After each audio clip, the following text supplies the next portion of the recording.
United States Armed Forces conducted an extraordinary military operation in the capital of Venezuela.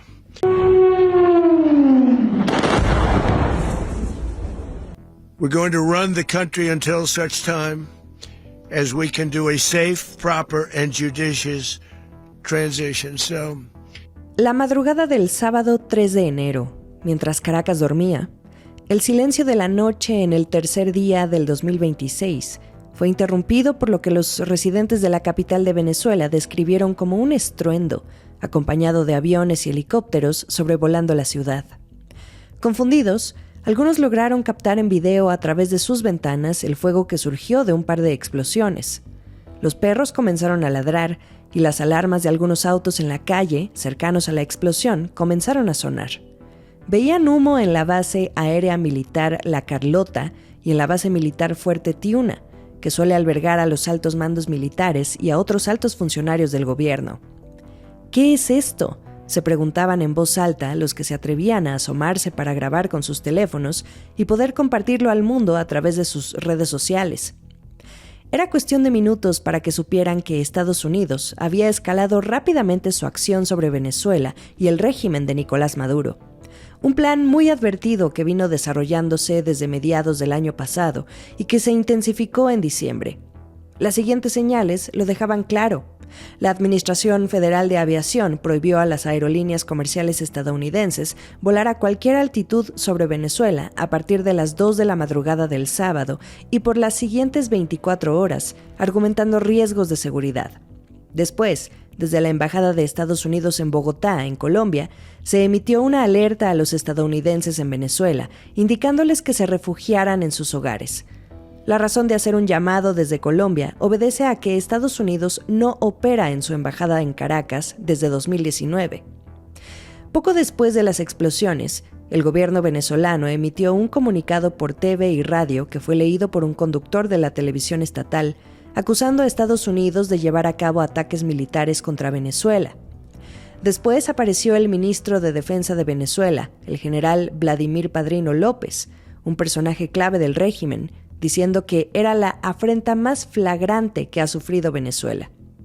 Poco después, vino la confirmación final y con un impacto igual de estruendoso que el ataque. Estados Unidos había capturado a Nicolás Maduro y a su esposa Cilia Flores.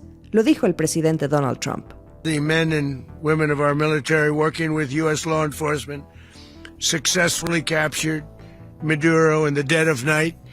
It was dark.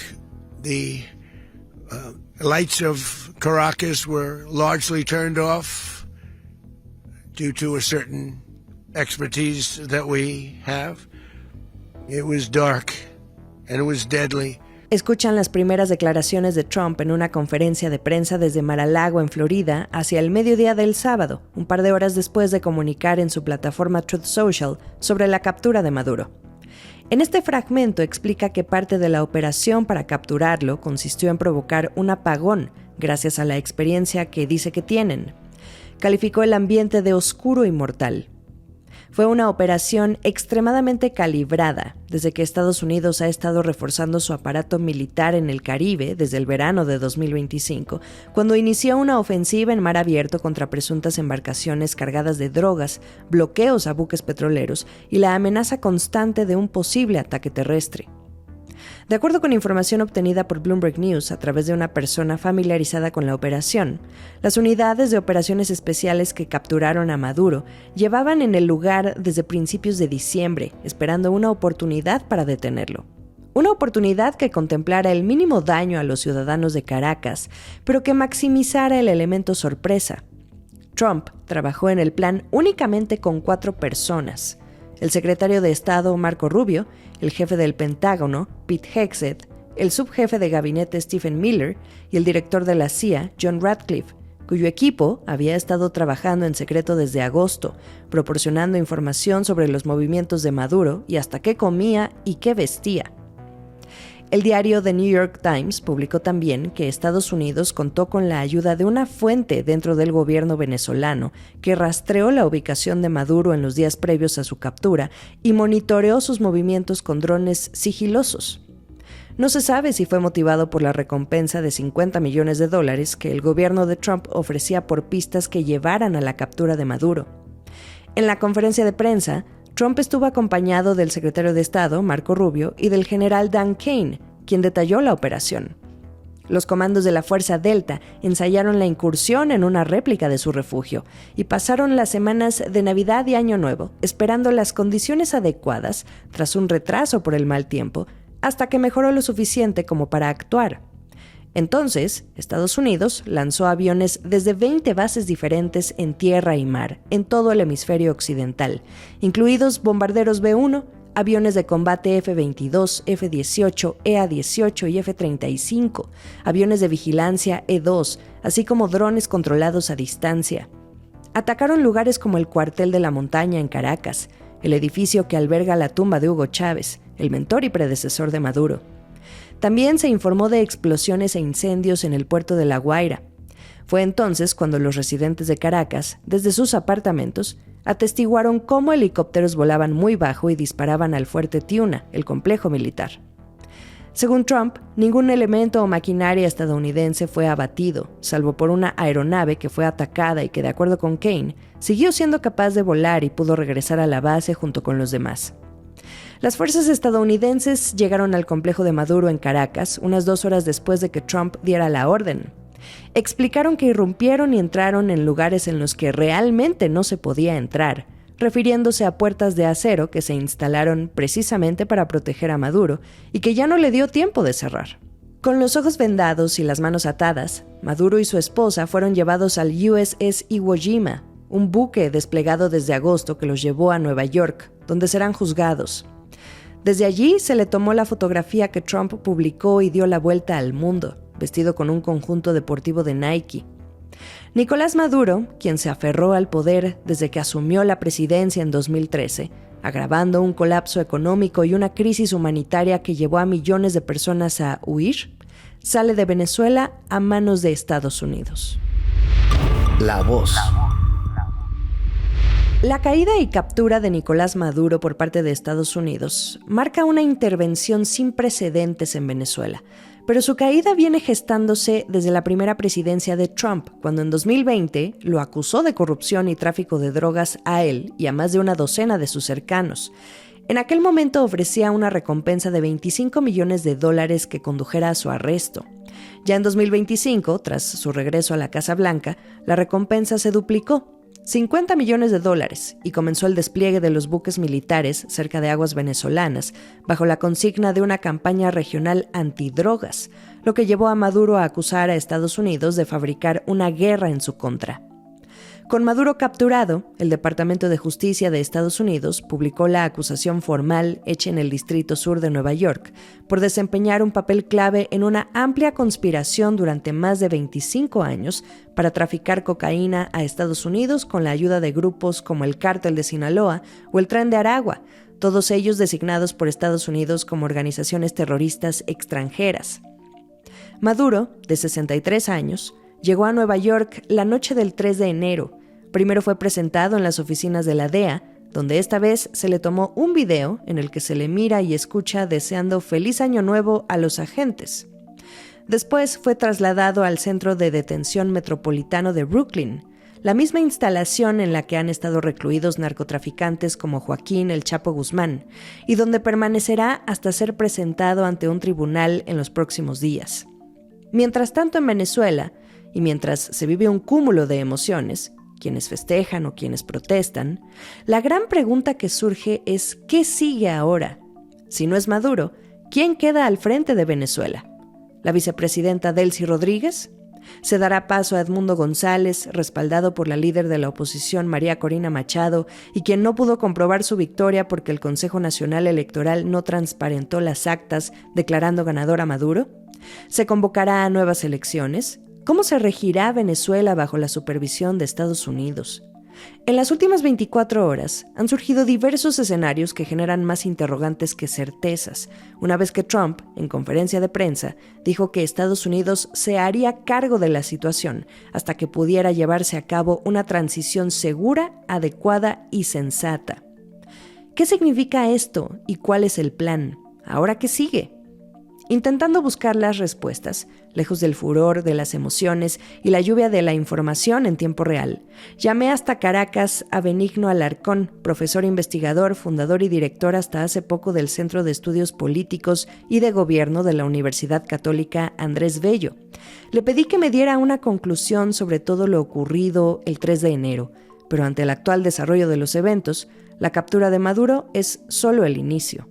La realidad es que por ahora uno no, o sea, la situación de que Estados Unidos se va a hacer cargo en Venezuela no es evidente en este momento. O sea, todavía el régimen es el que gobierna, o por lo menos el que tiene presencia en el país. No hay tropas norteamericanas en tierra. Entonces la gente siente, bueno, que eso es una promesa que, digamos, todavía no se ha cumplido, pero que la gente espera que tenga un desenlace positivo. La gente, yo creo que no le tiene mucho miedo a esa situación, y creo que esa situación no genera angustia, ¿okay?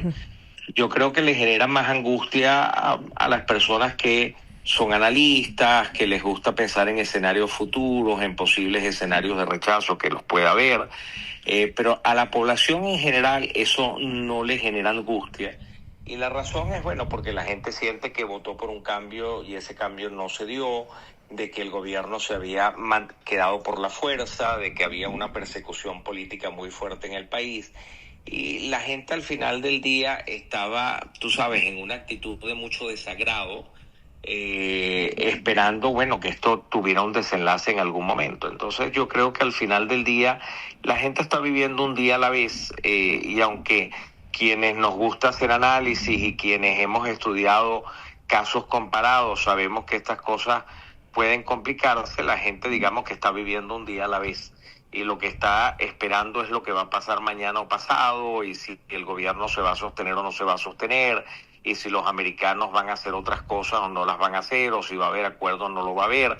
Pero al final del día la gente lo que quiere es que esto, la mayoría de la gente, el 80% que quieren un cambio político, y esas son mediciones recientes, no del 2024, sino de ahora. Bueno, básicamente lo que quieren es que esto termine de concretarse en una solución. Un día a la vez. Benigno Alarcón, quien accedió a conversar para este podcast desde Caracas el día de la caída de Maduro, también nos habla sobre la sorpresa que generaron los comentarios del presidente Trump sobre la líder opositora María Corina Machado, cuyo paradero hoy es desconocido luego de que en Oslo recibiera el Premio Nobel de la Paz. Tras la captura de Maduro, publicó una carta en su cuenta de X y dijo que la oposición venezolana estaba lista para tomar el poder. Sin embargo, durante la conferencia de prensa de Trump, el presidente hizo una declaración en la que daba a entender que descarta la idea de trabajar con ella en una transición política para Venezuela. Trump dijo que, aunque es una mujer agradable, carece de apoyo y respeto dentro de Venezuela, que sería muy difícil para ella ser la líder. En cambio, afirmó que Estados Unidos planeaba trabajar con la vicepresidenta Delcy Rodríguez, la segunda al mando después de Maduro. Yo vi la declaración de Trump. A mí me pareció una declaración muy confusa, porque inclusive en algunos momentos hay una parte, no recuerdo ahorita la pregunta exactamente, pero hay una parte donde alguien pregunta antes de esa declaración sobre María Corina Machado. Él empieza a hablar y después cambia y empieza a hablar de Delcy Rodríguez en la mitad de la declaración. Y después, más adelante, cuando le preguntan por María Corina Machado, él vuelve otra vez a hablar de María Corina y habla de Delcy Rodríguez. Entonces yo no estoy muy claro si ahí hubo un error, si hubo un lapso. O sea, hay que recordar que al final del día esta gente, igual que nosotros, está parada de las 8 desde la 1 de la mañana, o posiblemente desde antes. Y yo no sé si ahí hubo un error o no lo hubo, pero es una declaración que cuesta mucho entenderla, porque si ves contradicciones con esa declaración, resulta que un tiempo muy corto después, 1 hora después, Macron coloca un tuit apoyando a Edmundo González como presidente electo y diciendo que es quien tiene que presidir la transición, y coloca otro tuit apoyando a María Corina Machado y diciendo que acaba de hablar con ella, y Trump retuitea el tuit de Macron. Entonces, claro, cuando uno ve eso, uno dice, bueno, ¿aquí qué pasó, no? Al final del día, porque termina siendo incoherente todo. Entonces, yo no lo tengo muy claro qué fue lo que pasó allí. Lo que sí no tengo duda es que si hay una transición en Venezuela, si efectivamente ocurre un cambio de gobierno en Venezuela, ese gobierno va a necesitar de alguna manera ser tutelado y apoyado para poder sostenerse en el poder. ¿Por qué? Bueno, porque en momentos como este, y posiblemente durante varios meses, nadie va a tener muy claro quién está a favor y quién está en contra, y quién lo apoya y quién de alguna manera va a estar saboteando ese gobierno.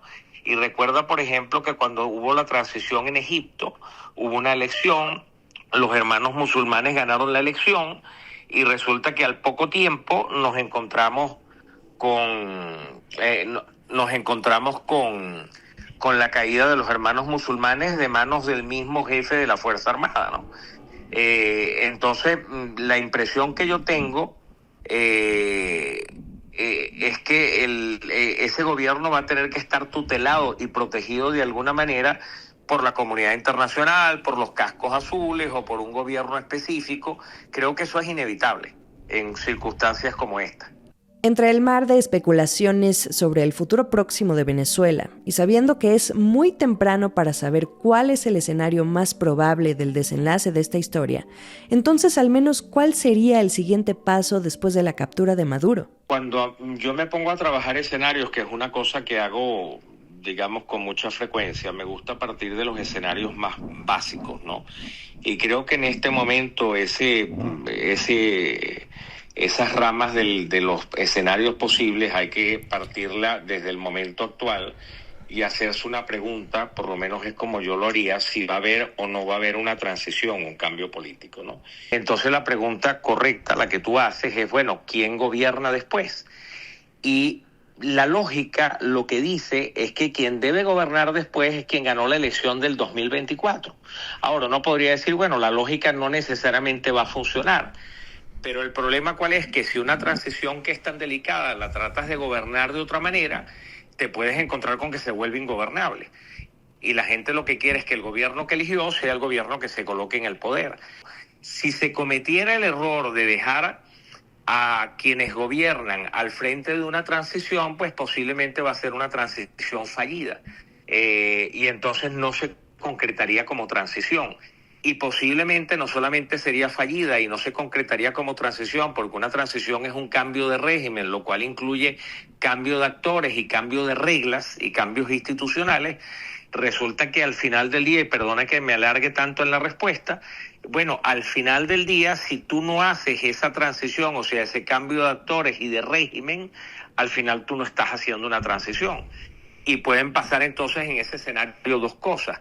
Una, que quienes gobiernan tengan que mantenerse en el poder por la fuerza nuevamente, como lo hacía Maduro, o que terminen siendo derrocados porque la gente se alza y va contra ellos en un momento dado. Entonces estarías en una situación prácticamente idéntica a la que Maduro tenía, que se mantenía en el poder, pues básicamente metiendo gente presa y matando gente.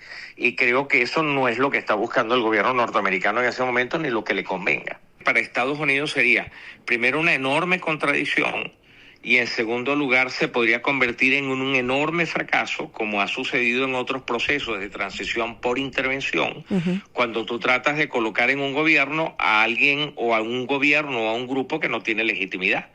Y así es que se caen los procesos de transición, así es que se han caído muchas veces, inclusive bajo intervención. Entonces hay que recordar lo que ha pasado en Irak, lo que ha pasado en Afganistán, lo que ha pasado en otros lados.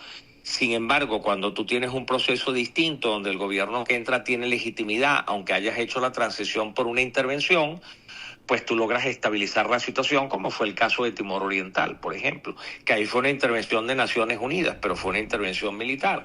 Pero al final del día hubo elecciones, lograste colocar a un gobierno legítimo después de un periodo de administración por Naciones Unidas, y lograste tener una transición exitosa. Si tú tratas de forzar esto y colocar a quienes no tienen legitimidad, a quienes la mayoría de la gente quiere que sencillamente no sigan, entonces te puedes equivocar de manera rotunda. Y yo no veo en las declaraciones de Delcy Rodríguez de esta tarde ninguna voluntad, por lo menos no en las expresiones de ella, de colaborar con el gobierno norteamericano. No veo absolutamente nada que indique que están negociando y que están llegando a un acuerdo. Entrada la noche del 3 de enero, el Tribunal Supremo de Justicia de Venezuela ordenó a la vicepresidenta Delcy Rodríguez que asuma y ejerza inmediatamente todas las facultades presidenciales en calidad de interina. La conferencia de prensa de Trump generó confusión incluso porque había afirmado que Rodríguez cooperaría.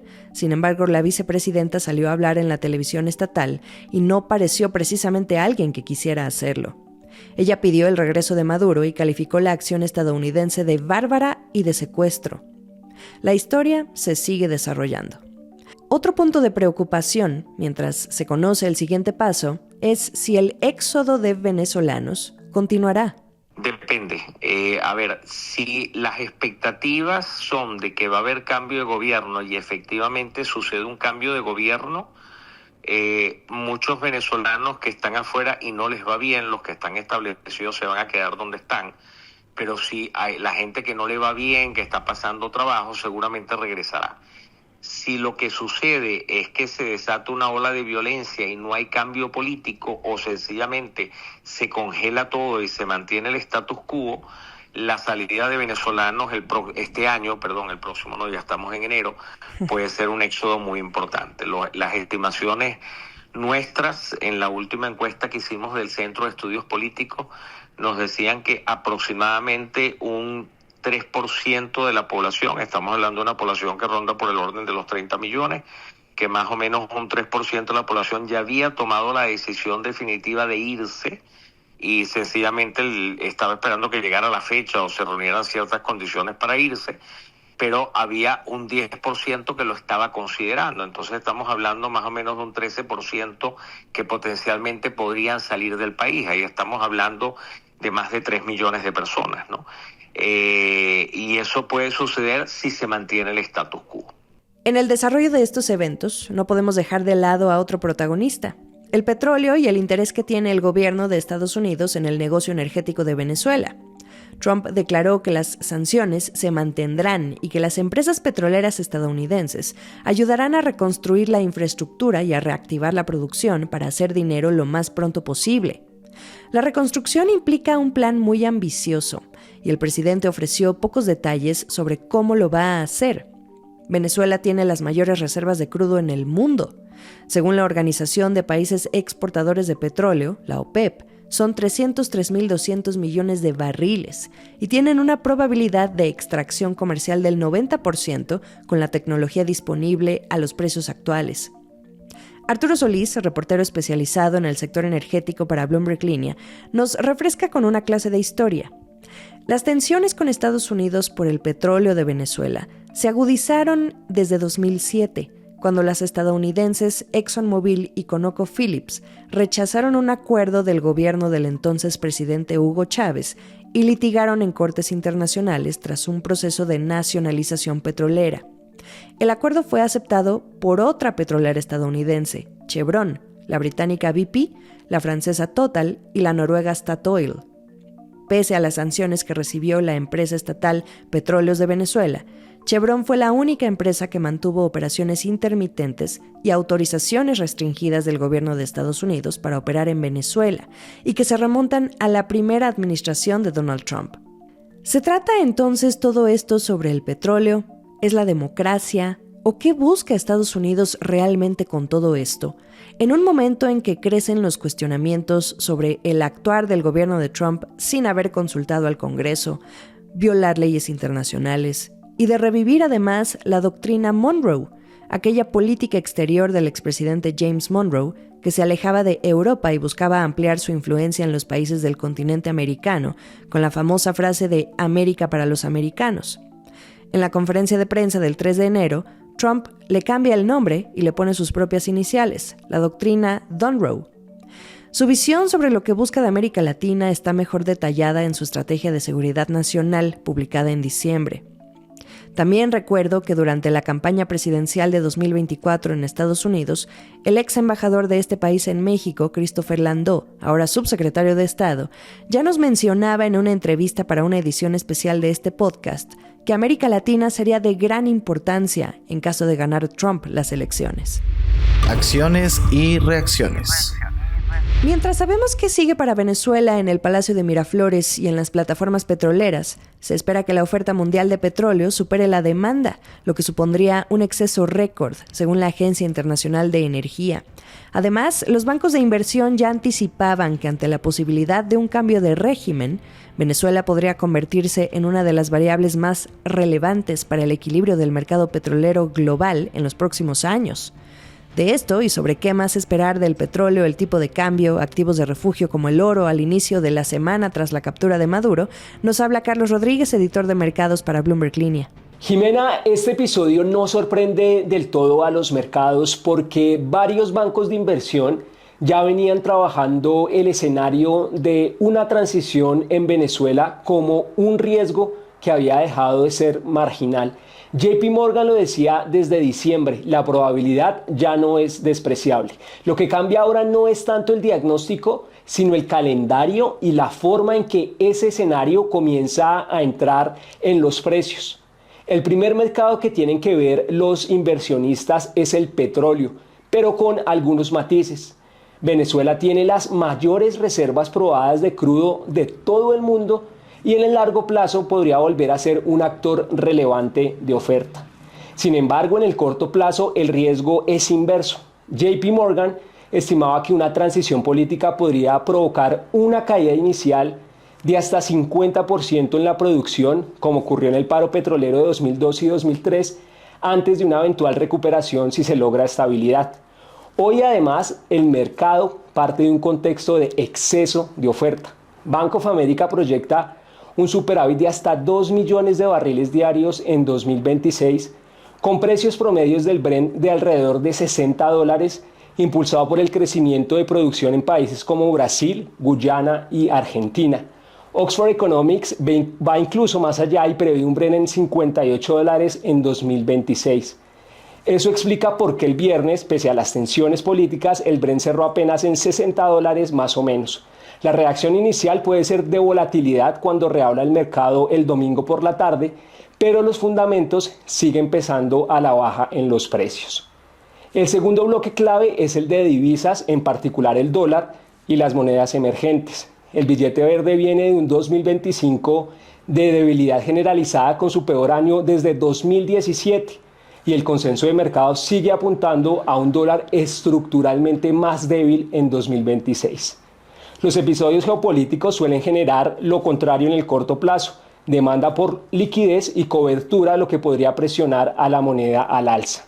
Hay que estar pendientes al impacto de la aversión al riesgo en monedas como el peso colombiano, el real brasileño o el peso mexicano, que puede presionar a los tipos de cambio incluso si el escenario de fondo para este año es de un dólar bajista.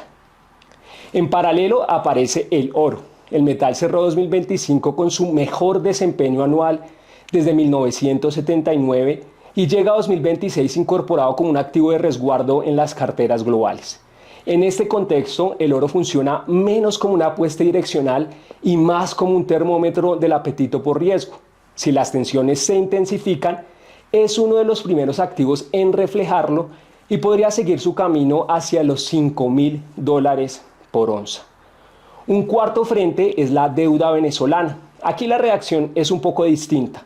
Algunos bancos como Citigroup ya mantenían una visión constructiva sobre la deuda venezolana. Citi hablaba de valores de recuperación en torno a 40 centavos por dólar de los bonos bajo un escenario de una reestructuración de la deuda con potenciales retornos de 45 a 50%, siempre condicionados a una transición política creíble y a un posible involucramiento del FMI. El riesgo político no solo introduce volatilidad, también reabre una discusión que el mercado llevaba años postergando sobre la deuda venezolana. Finalmente, el timing importa. El petróleo reabre el domingo en la tarde, el mercado cambiario empieza a moverse con Asia y recién el lunes se verá cómo Wall Street y América Latina procesan la información completa. No es un evento de una sola rueda, es un episodio que puede reordenar expectativas gradualmente, con movimientos iniciales en energía, divisas, oro, crédito y ajustes más finos a medida que el mercado intenta separar el ruido geopolítico de los fundamentos. Ese equilibrio, más que un salto puntual de precios, es lo que va a definir la reacción en los próximos días. América Latina. Cuando los ciudadanos en Caracas comenzaron a atestiguar las detonaciones en medio de un apagón, desde algunos países también vinieron señales en forma de acusación hacia Estados Unidos. El primero en acudir a las redes sociales para hacerlo fue el presidente de Colombia, Gustavo Petro, quien alertó sobre el ataque. Le siguió el presidente Miguel Díaz-Canel de Cuba, quien lo calificó de ataque criminal, exigiendo una reacción urgente de la comunidad internacional. Más tarde, ya conociendo la acción, desde México, la presidenta Claudia Sheinbaum citó un artículo de la Carta de las Naciones Unidas sobre la independencia política y el uso de la fuerza contra la integridad territorial. Su publicación fue la más relevante de todas, porque desde una cuenta de ex vinculada a la Casa Blanca se retuiteó la declaración de la presidenta, respondiendo con el comentario que Trump hizo sobre México a Fox News ese mismo día por la mañana. En aquella entrevista, Trump volvió a decir que algo debe hacerse con México, ante la pregunta de si lo ocurrido en Venezuela era un mensaje para México. Trump dijo que no era la intención, pero aprovechó para decir que Sheinbaum ha rechazado sus propuestas de intervenir en el combate a los cárteles, que estaba muy asustada. Los líderes de la izquierda en Latinoamérica reaccionaron. Por otro lado, el presidente Javier Milei publicó a modo de frase el nombre de su partido político, La Libertad Avanza. Rodrigo Paz de Bolivia, José Antonio Kast, presidente entrante de Chile, y José Gerí de Perú, que se pronunciaron también en contra de lo que denominan el control ilegítimo del poder por parte de Maduro y expresaron su preocupación por la migración irregular. Fuera de Latinoamérica, China dijo estar profundamente conmocionada y condenó el uso de la fuerza. Rusia e Irán también lo condenaron. Mientras tanto, desde la silla de la vicepresidencia de Estados Unidos, J.D. Vance publicó que Trump había ofrecido a Maduro múltiples vías de salida, con la condición de que el narcotráfico debe detenerse y el petróleo robado debe ser devuelto a los Estados Unidos. Concluyó que Maduro es la persona más reciente en descubrir que el presidente Trump cumple lo que dice. El último sorbo. Respecto a cómo llamarle a la acción que llevó a cabo Estados Unidos la madrugada del 3 de enero para capturar a Nicolás Maduro, Benigno Alarcón, profesor investigador, prefiere llamarle una operación puntual, más que un ataque, una intervención, una toma de poder o una invasión, porque no hay presencia de elementos estadounidenses en tierra, ni aún se sabe qué implica que Estados Unidos se haga cargo. La historia se sigue desarrollando. Mientras tanto, en Venezuela, las personas están conscientes de que esto no ha terminado, aunque Trump prometa que no es necesaria otra operación, como la tenían planeada en caso de que la situación se hubiera complicado.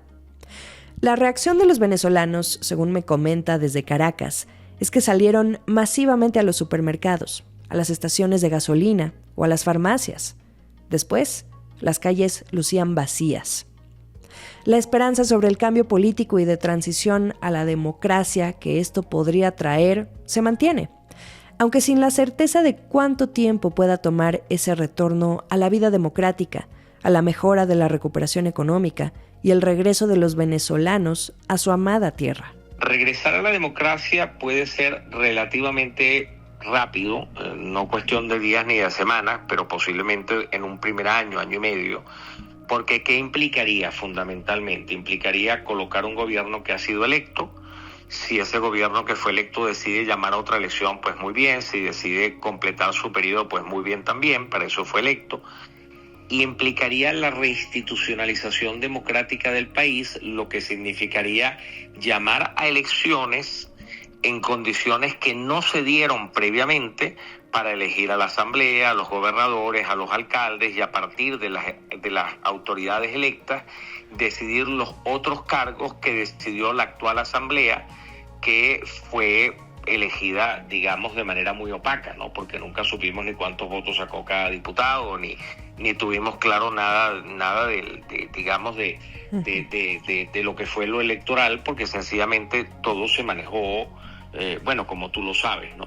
Entonces, al final del día, a partir de esa reinstitucionalización con legitimidad electoral, porque todo pasaría por un proceso de elección, nosotros podríamos tener un cambio importante en las instituciones del país y podríamos avanzar, dar un salto muy largo a favor de la democracia a partir de ese momento, ¿no?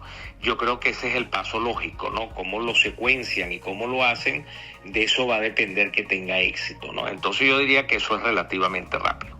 En la parte económica, evidentemente la mayor fuente de ingresos en Venezuela ha estado y va a seguir estando en el petróleo.